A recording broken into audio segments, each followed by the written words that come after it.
Hello everyone, welcome back to my channel. आज मैं फिर हाजिर हो गई हूँ आपके लिए ढेर सारी किचन टिप्स लेकर। आज की हमारी टिप्स बहुत ही ज़्यादा खास होने वाली हैं, तो वीडियो को फुल वॉच कीजिएगा। वीडियो अगर अच्छी लगे तो वीडियो को लाइक और चैनल को सब्सक्राइब करना बिल्कुल मत भूलिएगा। साथ ही साथ अपने फैमिली फ्रेंड्स में भी ज़रूर शेयर कीजिएगा। तो चलिए बिना देरी करते हुए आज की पहली टिप शुरू कर लेते हैं। आज की जो मेरी पहली टिप है वो है पियर्स साबुन को लेकर। पियर्स साबुन ना बहुत ज़्यादा अच्छा होता है, लेकिन इसकी सबसे बड़ी प्रॉब्लम ये होती है बहुत जल्दी गलता है और बहुत जल्दी ख़त्म हो जाता है। तो क्या ट्रिक लगाई जाए जिससे ये बहुत समय तक ख़राब ना हो और जल्दी गले नहीं और जल्दी ख़त्म नहीं हो। तो आपको क्या करना है, जो भी आपका पियर साबुन है आप क्या कीजिए, जब भी आपको इस्तेमाल करना है उससे 2 दिन पहले आप इसको पैकेट से निकाल कर और इसे अपने जो फ्रिज होता है उसमें रख दीजिए। जी हाँ, फ्रिज में रखने से ना इसमें आप देखेंगे कि जब आप इसे 24 घंटे के लिए, कम से कम 24 से 48 घंटे के लिए आप इसे फ्रिज में रख देंगे ना, तो आप क्या करेंगे, आप देखेंगे कि आपका जो साबुन है ना वो जहाँ 10 दिन चलता था वहाँ कम से कम 15 दिन चलेगा। तो ये छोटी सी टिप है, आई होप आपको ज़रूर पसंद आएगी।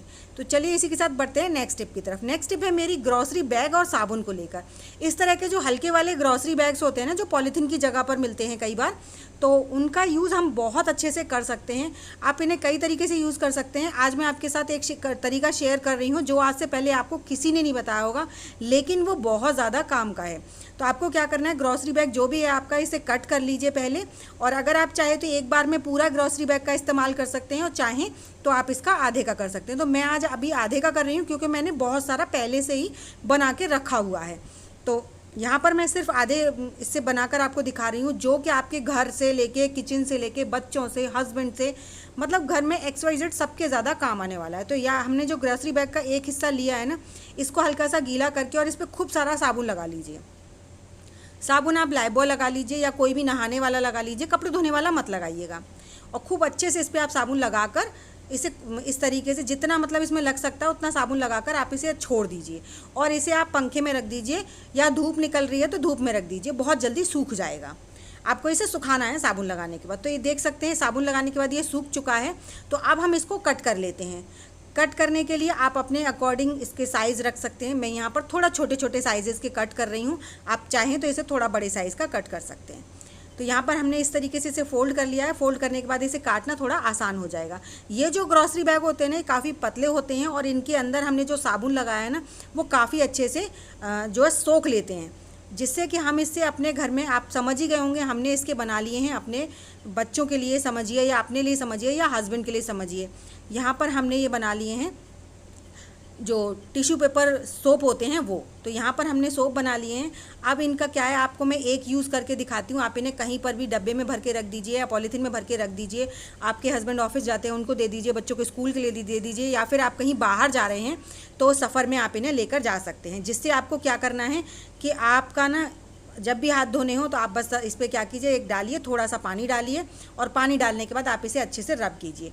आप देखेंगे आपके हाथों में फटाफट से झाग होना शुरू हो जाएंगे और आप कहीं पर भी इसका इस्तेमाल कर सकते हैं। क्योंकि जो पेपर सोप आता है ना, वो काफ़ी ज़्यादा कम होता है। उसे बहुत अच्छे से आप कितना भी रब कीजिए लेकिन अच्छे से झाग ही नहीं होते, मतलब संतुष्टि नहीं मिलती कि हमने इससे हाथ धोए हैं।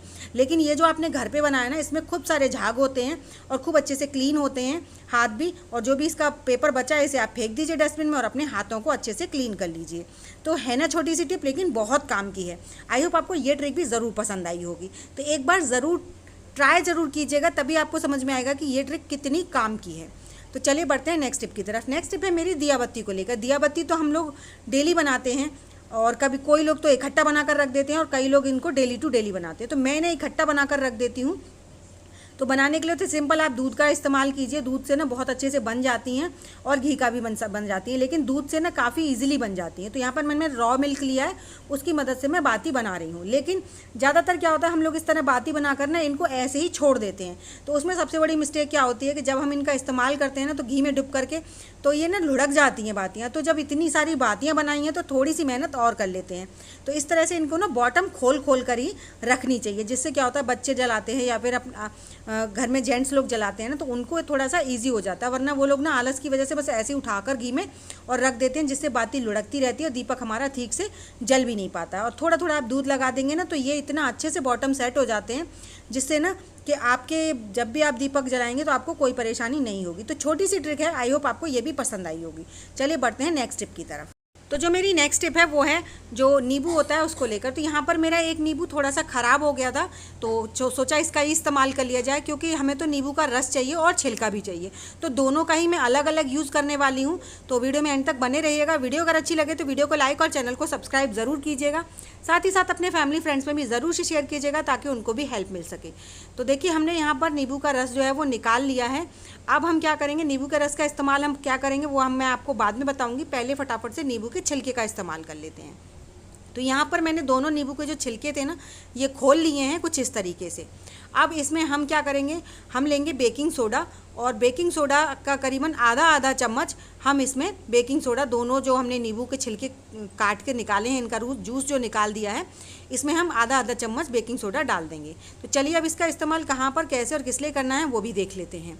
तो इनका इस्तेमाल हम करने वाले हैं इस तरह के जो जूते होते हैं ना उनमें, क्योंकि इन जूतों को ना तो धो सकते हैं हम और ना ही इनका हम कुछ और कर सकते हैं, लेकिन इनमें बैड स्मेल तो आती ही है जब इनको लॉन्ग टाइम तक इस्तेमाल करते रहते हैं, और गर्मियों में तो बहुत ज़्यादा आने लगती है।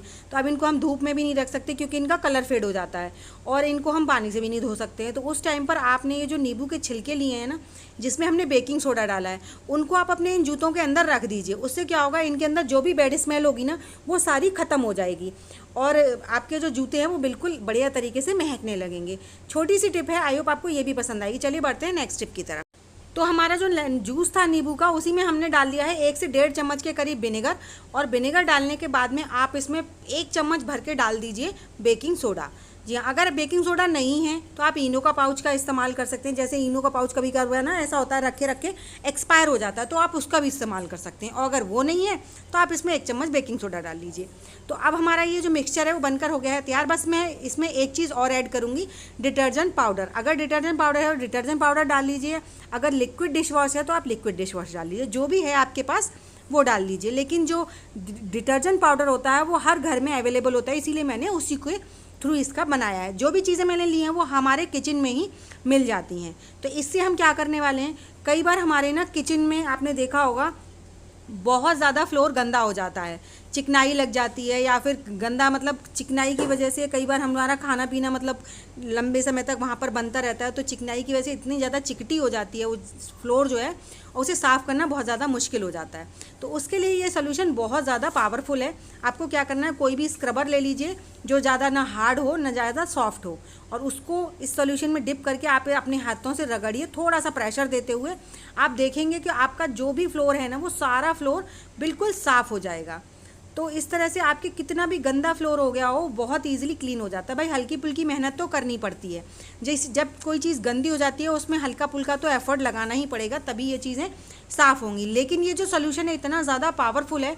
यहाँ पर ऑयल गिर गया था और गंदी काली कढ़ाई रखी हुई थी चूल्हे वगैरह की, जिससे बहुत ज़्यादा कालापन आ गया था, और उसको साफ़ करना इतना आसान नहीं होता। लेकिन ये जो सोल्यूशन है इतना पावरफुल है, इसकी वजह से हमारा ये जो जितना भी कालापन था, जितना भी चिपचिपा तेल की गंदगी थी वो सारी साफ़ हो गई है। तो अब मैंने इसको सोल्यूशन के उससे साफ़ कर दिया। अब आप इसे गीले कपड़े से पोंछ कर देखिए, आपका जो फ्लोर था वो बिल्कुल साफ़ हो चुका है। तो इस तरीके से आपका फ्लोर जब भी आपको लगे किचन टाइल्स हो या फिर फ्लोर हो, कुछ भी हो जो गंदा हो गया, तो आप ये सोल्यूशन बनाइए और अपने को हल्का सा आप स्क्रबर से साफ़ कीजिए, भी बहुत अच्छे से क्लीन हो जाएगा। तो छोटी सी टिप है, आपको आई होप आपको ये भी पसंद आई होगी। चलिए बढ़ते हैं नेक्स्ट टिप की तरफ। तो नेक्स्ट टिप है मेरी सूजी को लेकर। सूजी बोलें या रवा बोलें, कुछ भी बोल सकते हैं। तो जब भी हम इस तरह सूजी या रवा ज़्यादा मंगा लेते हैं तो सबसे बड़ा हेडेक होता है कि इसको ना संभालना बहुत ज़्यादा मुश्किल होता है, इसमें कीड़े बहुत जल्दी लग जाते हैं। तो उस टाइम पे क्या कीजिए, जब भी आपकी सूजी आई है ना, आप तुरंत ही पहले सूजी को लीजिए, अपनी छन्नी में डालिए और छन्नी को रखिए कढ़ाई में। जी हाँ, इसे छान लीजिए, क्योंकि सूजी में बहुत जल्दी कीड़े होते हैं। तो पहले एक बार इसे छान लीजिए ताकि अगर कोई कीड़ा वगैरह हो तो वो सब निकल जाए। छानने के बाद आपको क्या करना है, इस सूजी को ना पहले इसमें किसी में स्टोर मत कीजिए, इसीलिए मैंने डायरेक्ट कढ़ाई में छाना है इसको, ताकि हम इसका इस्तेमाल कर सकें। तो आप क्या कीजिए, गैस को ऑन कीजिए और गैस पर इसको चढ़ा दीजिए और सिम गैस से करीबन इसे 5 मिनट तक गर्म कर लीजिए, खूब अच्छे से गर्म कर लीजिए। और साथ ही साथ इसमें एक चीज़ और ऐड कर दीजिए, इसमें आप करीबन 1 चम्मच के करीब घी डाल दीजिए, जो देसी घी होता है ना वो। सिर्फ 1 चम्मच डालना है, ज़्यादा नहीं डालना है।